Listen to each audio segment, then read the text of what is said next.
మహాభారతం అనుశాసన పర్వంలో చెప్పాడు. పార్వతి నేనేం ఉత్తినే చేతకాని వాడనై ఉండలేదు.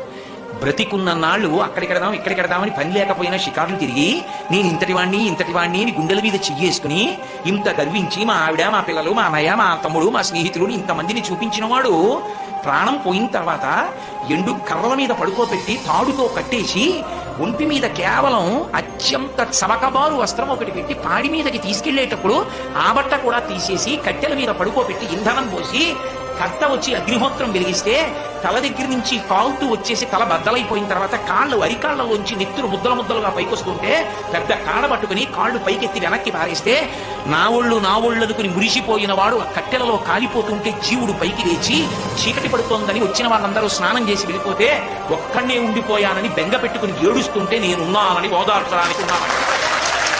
నేను లేకపోతే చచ్చిన వాడు చస్తాడు పార్వతి అందుకున్నానన్నాడు. అది ఆయన ఔదార్యం.